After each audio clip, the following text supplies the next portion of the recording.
Denver Dolphins. This is Anthony, Armando, and Isaac with your February sports report. This month for our sports segment, we are going to focus on the loss of NBA legend Kobe Bryant. Today we'll be interviewing Mr. Maykorn, who is the father of Ms. Melchak and a long-time employee of the NBA Los Angeles Lakers. Good morning, Mr. Maykorn. I am Isaac Rosales, and these are my classmates Anthony Herrera and Armando Hernandez. Thank you so much for coming by to talk to us today. Well, thank you very much. It's my pleasure to be here. I really appreciate the opportunity to talk about an organization that I love, that I worked for many years, and I'm happy that you guys are happy to have me here. Can you tell us a little bit about what you do for the Lakers? Yes, I am called the official timer for the Los Angeles Lakers in the NBA. My title is given by the National Basketball Association. I've been doing this at the table for 44 years for the Lakers, 44 years. I've actually worked, though, for basketball when the Lakers started at the Forum since 1971, so that's almost 50 years, 49 years.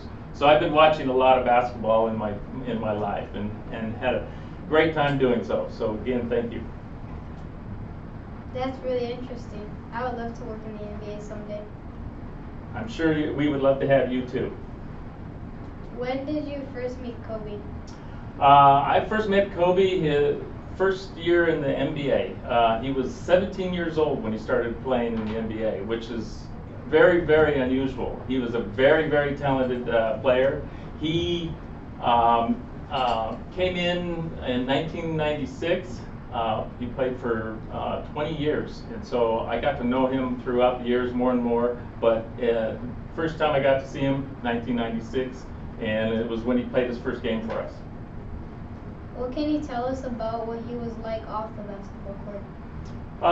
I can only do that by saying that I really didn't have much interaction with him outside the court. But I do know that many of the players that I've talked to over the years said he's a very likable guy.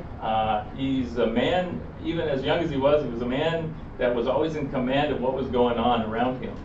He was a person that had a private life. He didn't do a lot of things outside of basketball at the time, but he was well respected amongst all his peers and by us that worked with him.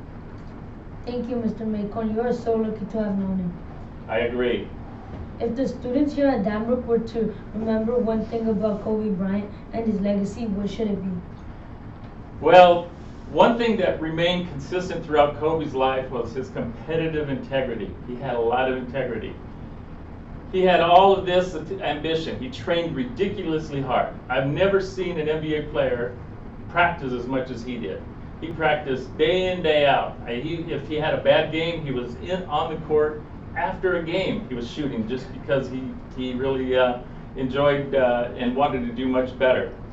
Kobe never cheated the game and never cheated the fans. And I'm saying that because he played every game that he could play. He played when he was sometimes hurt.